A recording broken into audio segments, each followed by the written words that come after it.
Good morning students. आपला जो first chapter start केला आपण इलेक्ट्रॉनिक इन्स्ट्रुमेंट्स, त्याच्यामध्ये आपण डिजिटल मल्टीमीटर आज स्टार्ट करणार आहोत. डिजिटल मल्टीमीटरच्या अगोदर आपण 11th स्टँडर्डला किंवा फिजिक्समध्ये देखील तुम्ही स्टडी केला असेल की by using galvanometer how to convert it into ammeter, voltmeter, ohm meter असेल. बरोबर आहे. इलेक्ट्रॉनिक्समध्ये तुम्ही ओहम मीटरमध्ये देखील त्याला कन्वर्ट केलं होतं. बरोबर आहे.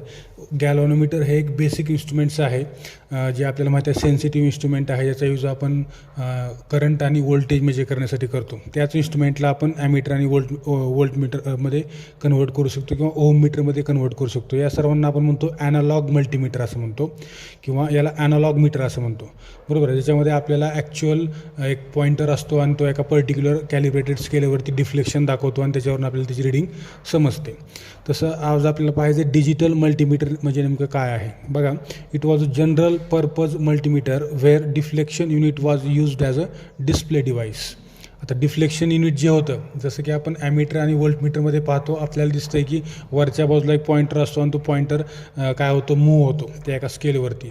ते जे काही युनिट आहे ते डिस्प्ले युनिट म्हणून या ठिकाणी डिस्प्ले डिव्हाइस या ठिकाणी यूज केलेला असतो. म्हणजे याचा अर्थ डिजिटल मल्टीमीटरमध्ये ती एक स्क्रीन म्हणून यूज होतो आणि त्याच्यावरती तुम्हाला ज्या नंबर्सच्या फॉर्ममध्ये किंवा न्यूमरिकल फॉर्ममध्ये तुम्हाला त्या रिडिंग दिसतात. बघा, a digital multimeter is more significant and much popular due to its display device. It is a numerical display device just like a calculator display. आता आपल्याला ज्यावेळेस आपण व्होल्टमीटर जे ॲनालॉग मीटर्स आहेत त्यांचा यूज करतो आहे, आपल्याला ॲक्च्युअल बारकाईनं लक्ष द्यावं लागतं की त्या कॅलिब्रेटेड स्केलवरती पॉईंटर जर समजा 10.2 10.3ला जर समजा पॉईंट करत असेल तर आपल्याला ते व्यवस्थित पाहावं लागेल आणि ॲक्च्युअल पॉईंटर 10.2ला आहे का 10.3ला आहे हे आपल्याला पाहावं लागेल. परंतु डिजिटल मल्टीमीटरमध्ये काय होतं की तो जो डिस्प्ले आहे तो ॲटोमॅटिकली कॅल्क्युलेट करून तुम्हाला फक्त तो नंबर दाखवतो. रिडिंग जी काय आहे, समजा 10.3 व्होल्टेज आहे तर तुम्हाला ते 10.3 व्होल्टेज ॲज इट इज त्या डिस्प्लेवरती दिसणार. हा त्याचा एक ॲडव्हान्टेज आहे. In addition to display, analog multimeter has few other limitations like loading in voltage measurement, limited range and personal errors while measuring quantities. आता हा जो काही समजा एक एरर सोडला आपण किंवा हा जो ॲडव्हान्टेज जर समजा सोडला तर आणखीन काही लिमिटेशन्स आहेत ॲनालॉग मल्टीमीटरमध्ये. जसं की त्यांनी सांगितले की समजा लोडिंग इन व्होल्टेज मेजरमेंट, म्हणजे याचा अर्थ जी व्होल्टेज मेजरमेंट तुम्ही करत आहात त्याच्यामध्ये चूक येणार आहे किंवा त्याची जी रेंज आहे ती एक लिमिटेड रेंज आहे. आपण मल्टीमीटरचा यूज करून, डिजिटल मल्टीमीटरचा यूज करून कितीही स्मॉल आणि कितीही लार्ज व्होल्टेज आपण काय करू शकतो, मेजर करू शकतो. त्याच्यानंतर पर्सनल एरर आहे. समजा एखाद्या विद्यार्थ्यानं रिडिंग मेजर करत असताना चुकीची मेजर केली तर ते देखील त्या ठिकाणी एरर काउंट होतो. बरोबर. These limitations you will find list significant in case of DMM. आणि हे जे काही लिमिटेशन्स आहेत हे आपल्याला डिजिटल मल्टीमीटरमध्ये पाहायला मिळत नाहीत शक्यतो. डिजिटल मल्टीमीटर हे हँडल करण्यासाठी एकदम इझी आहे आणि कुठलाही स्टुडंट तो इझिली हँडल करू शकतो. बघा, after studying internal logical process and block diagram you will understand the main advantage of DMM over and ordinary analogue multimeter. बघा, आता आपण त्याची इंटरनल लॉजिक प्रोसेस काय आहे किंवा त्याची ब्लॉक डायग्राम काय आहे त्याच्यावरून तुम्हाला नक्की समजेल की डिजिटल मल्टीमीटर हा ॲनालॉग मल्टीमीटरपेक्षा कसा हेल्पफुल आहे किंवा युजफुल आहे. त्याचे ॲडव्हान्टेजेस काय काय आहेत, एक्झामला हे ॲडव्हान्टेजेस विचारतात. त्याच्यामुळं याच्यामधले किमान तुम्हाला 6 ॲडव्हान्टेजेस पाठ असणं गरजेचं आहे. बघा, फर्स्ट ॲडव्हान्टेज काय आहे, more accurate while reading the display. याची जी ॲक्युरेसी आहे, कारण मी तुम्हाला मग सांगितलं की ॲनालॉग मल्टीमीटरच्या बाबतीमध्ये पॉईंटर हा 10.2ला आहे का 10.3ला आहे का दोन्हीच्या मध्ये आहे हे आपल्याला थोडं समजणं अवघड जाईल. परंतु डिजिटल मल्टीमीटरचा बेस्ट ॲडव्हान्टेज काय आहे तर तो ॲक्च्युअल आपला रिडिंग डिस्प्ले करतो त्याच्या डिस्प्ले युनिटवरती. त्याच्यामुळं हे रिडिंग मेजर करत असताना या ठिकाणी मोर ॲक्युरेसी आपल्याला पाहायला मिळते. त्याच्यानंतर सेकंड आहे maximum accuracy due to minimum loading effect. या ठिकाणचा जो लोडिंग इफेक्ट आहे, जो लोड करंट आहे, थोडक्यात ॲनालॉग मल्टीमीटरमध्ये डिफरंट टाईप्स ऑफ आपल्याला माहीत आहे. आपण रेक्टँग्युलर कॉईल वापरली आहे, आतमध्ये कॉपर वायरचा बंडल आहे किंवा फॉस्फर ब्रॉन्झ फिलामेंट आहे किंवा ती सस्पेन्शन आहे. म्हणजे याचा अर्थ लहान लहान पार्ट्स आहेत ज्याच्यामधून इलेक्ट्रिक करंट फ्लो झाल्यामुळं तिथं जे येणारी लोडिंग आहे त्या लोडिंगचा इफेक्ट आपल्याला डिजिटल मल्टीमीटरमध्ये पाहायला मिळत नाही. त्याच्यानंतर थर्ड आहे small size and easy operation. Digital multimeter आज एवढे वापरण्यासाठी इझी आहेत की आपण एका आपल्या खिशामध्ये किंवा पॉकेटमध्ये घेऊन देखील त्याला कुठेही कॅरी करू शकतो. एवढे स्मॉल साईजचे डिजिटल मल्टीमीटर्स आज अवेलेबल आहेत आणि एका डिजिटल मल्टीमीटरचा यूज करून आपण रेजिस्टन्स असेल, करंट असेल, व्होल्टेज असेल किंवा कॅपॅसिटन्स असेल, इंडक्टन्स असेल ते आपण मेजर करू शकतो. त्याच्यानंतर फोर्थ आहे, it can be used to measure AC or DC voltage, AC or DC current, resistance, decibel and also for component testing. आपण कुठल्याही कंपोनंटला टेस्ट देखील करू शकतो. जसं की आपण प्रॅक्टिकल लाईफमध्ये पाहतो, कुठलीही मोटर आहे, समजा इलेक्ट्रिक मोटर आहे जी बोरवेलमध्ये किंवा विहिरीमध्ये सोडतात, तर त्या मोटरला समजा बॉडी अर्थ झालेली आहे का, ती मोटर जळाली आहे का, आतमधली वायर बर्स्ट झाली आहे का, हे जे आपण चेक करतो ते डिजिटल मल्टीमीटरचा यूज करून चेक करू शकतो. म्हणजे याचा यूज आपण AC DC व्होल्टेज असेल, AC DC करंट असेल किंवा कुठल्याही कंपोनंटचं टेस्टिंग करण्यासाठी आपण याचा यूज करू शकतो. याच्यानंतर फिफ्थ आहे low cost and fast measurement by using rotary switch. याच्या आतमध्ये तुम्ही डिजिटल मल्टीमीटरची डायग्राम ज्यावेळेस पाहताल त्यावेळेस सेंटरला एक रोटरी स्विच आहे.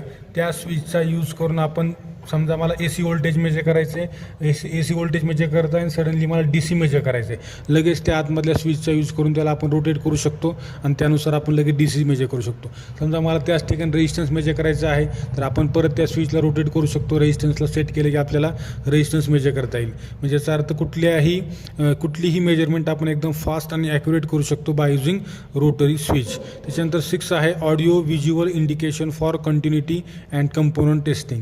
आता ऑडिओ आणि व्हिज्युअल इंडिकेशन, समजा आपण उन्हामध्ये आहोत आणि आपण एखादा कंपोनंट टेस्ट करत आहोत की हे कंपोनंट चालू आहे का बंद आहे, तर त्या ठिकाणी समजा उन्हामध्ये आपल्याला डिस्प्ले पाहणं तेवढं, किंवा आपण उन्हामध्ये कुठलाही मोबाईलचा डिस्प्ले देखील आपण व्यवस्थित पाहू शकत नाही. परंतु जर समजा आपण इथं साऊंड जर असेल, कंपोनंट टेस्ट करत असताना जर तो कंपोनंट डॅमेज असेल तर त्या ठिकाणी एक विशिष्ट प्रकारचा आवाज तुम्हाला ऐकायला येतो. त्याच्यावरून आपण समजू शकतो की ते इन्स्ट्रुमेंट आपल्याला काय सजेस्ट करत आहे की ते इन्स्ट्रुमेंट बस्ट झालेलं आहे किंवा खराब झालेलं आहे.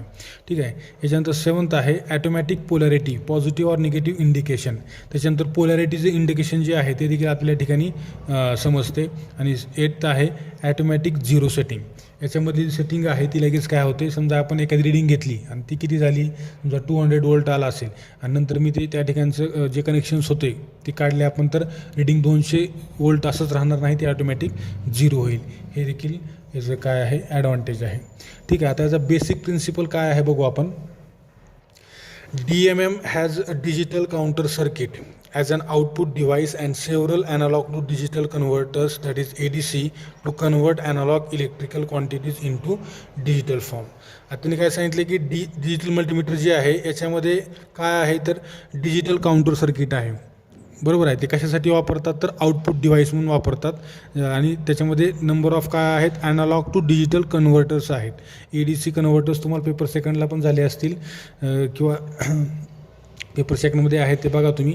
ॲनालॉग टू डिजिटल कन्व्हर्टर्स म्हणजे याचा अर्थ काय, ज्या ॲनालॉग रिडिंग्ज आहेत त्याला डिजिटलमध्ये कन्वर्ट करण्यासाठी जो कन्व्हर्टर असतो ADC, तसे नंबर ऑफ सेव्हरल ADC या ठिकाणी यूज केलेले आहेत. कशासाठी तर ॲनालॉग इलेक्ट्रिकल क्वांटिटीला डिजिटल क्वांटिटीमध्ये कन्वर्ट करण्यासाठी. A commercial DMM basically converts an input analogue quantity into digital signal. Commercial digital multimeter जे आहे त्याचं बेसिकली काय काम आहे तर ॲनालॉग क्वांटिटीला डिजिटल क्वांटिटीमध्ये कन्वर्ट करणं, बरोबर आहे. Signal by signal means of ADC and then displays input quantity in the form of digital display by using an electronic counter. याच्यानंतर बघा DMM is nothing but a digital voltmeter. As you know earlier and analogue multimeter is just a current meter, बरोबर आहे.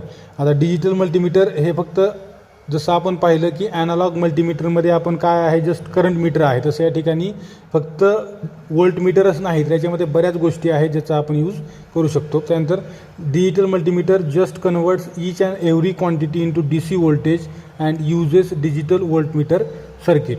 आता याच्यामध्ये त्यांनी काय सांगितलं की DMM जे आहे ज्यावेळेस आपण त्याची रिडिंग घेत असताना AC घेत असताल, DC घेत असताल, व्होल्टेज मेजर करत असताल किंवा करंट मेजर करत असताल, इंडक्टन्स आहे, कॅपॅसिटन्स आहे, रेजिस्टन्स आहे, कुठलीही क्वांटिटी तुम्ही मेजर करत असताना हे काय करते तर जस्ट कन्वर्ट काय करते each and every quantity into DC voltage. प्रत्येक क्वांटिटीला DC व्होल्टेजमध्ये कन्वर्ट करते आणि त्याच्या आतमध्ये जे व्होल्टमीटर यूज केलेलं आहे किंवा व्होल्टमीटर सर्किट यूज केलेलं आहे त्याचा यूज करून त्याला काय करते, एका डिजिटल क्वांटिटीमध्ये कन्वर्ट करून आपल्याला ते डिस्प्ले करते. अशा प्रकारे त्याचा एक प्रिन्सिपल आहे. आता वर्किंग कसा करतो तर वर्किंगसाठी त्यांनी आपल्याला डायग्राम दिली आहे. याच्यामध्ये काय आहे, a block diagram of DMM is shown in figure. याच्यामध्ये डायग्राम दाखवली आहे. याच्यामध्ये काय काय मेन ब्लॉक्स आहेत, कुठले कुठले ते आपण बघणार आहोत.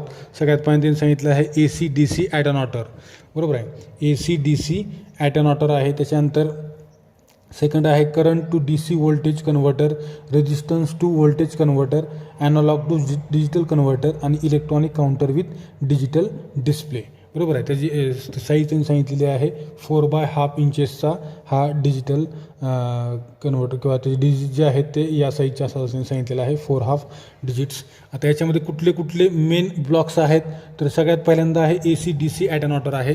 काय आहे तो आपण इथं पाहणार आहोत. त्यानंतर current to DC voltage converter, जो बाहेरून आलेला करंट आहे जो आपण मेजर करत आहोत त्याला DC व्होल्टेजमध्ये कन्व्हर्ट करण्यासाठी जो लागतो तो कन्व्हर्टर. त्याच्यानंतर रेजिस्टन्सला व्होल्टेजमध्ये कन्व्हर्ट करण्यास लागणारा, कारण मी तुम्हाला सांगितलं की DMM हे असं इन्स्ट्रुमेंट आहे ते प्रत्येक ईच अँड एव्हरी क्वांटिटीला ते काय करते, DC व्होल्टेजमध्ये कन्व्हर्ट करते. आणि त्याच्यामध्ये जे डिजिटल व्होल्टमीटर सर्किट यूज केलेलं आहे ते काय करते, आपल्याला त्या क्वांटिटीला कन्व्हर्ट करून एका डिस्प्ले युनिटवर आपल्याला ते डिस्प्ले करते, बरोबर आहे. त्याच्यामुळं रजिस्टर टू व्होल्टेज कन्व्हर्टर, नंतर ॲनालॉग टू डिजिटल कन्व्हर्टर आणि नंतर मग electronic counter with digital display, जो इथं सगळ्यात शेवटी आहे डिजिटल डिस्प्ले, बरोबर आहे. बाकी हा resistance to voltage converter, current to voltage converter, rectifier and attenuator, DC voltage attenuator, हे ADC, हे ॲनालॉग टू डिजिटल कन्व्हर्टर, हे एक मेन इन्स्ट्रुमेंट आहे. हे बऱ्याच ठिकाणी यूज केलेलं आहे वेगवेगळ्या फॉर्ममध्ये. आणि याचंच काम आहे की जे आलेल्या ॲनालॉग रिडिंग्ज आहेत म्हणजे इलेक्ट्रिक किंवा इलेक्ट्रॉनिक रिडिंग्ज आहेत त्या रिडिंग्जला डिजिटलमध्ये कन्वर्ट करण्याचं काम हा ADC करतो. नंतर काउंटर सर्किट आहे आणि आपल्याला या ठिकाणी काउंटर सर्किटच्या नंतर जो काय काउंट आलेला आहे, बरोबर आहे, ते करून आपल्या ठिकाणी या डिस्प्ले युनिटवरती आपल्याला तो दाखवतो, बरोबर आहे. परत त्यांनी सांगितलं या ठिकाणी a band switch or press to on type switch is use to select the desired measurement and desired range. याच्यामध्ये एक ऑन स्विच यूज केलेला आहे जे आपल्याला पाहिजे ती मेजरमेंट आपण त्या ठिकाणी काय करू शकतो, सिलेक्ट करू शकतो. म्हणजे व्होल्टेज मेजर करायचे का, करंट मेजर करायचे का, रेजिस्टन्स मेजर करायचे ते आपण त्या ऑन स्विचवरून करू शकतो. ठीक आहे, या ठिकाणी थांबू आपण. नंतर याच्यामधले जे एक एक पार्ट्स आहेत ते आपण उद्या पाहणार आहोत आणि हा चॅप्टर जवळपास संपवतो. थँक्यू.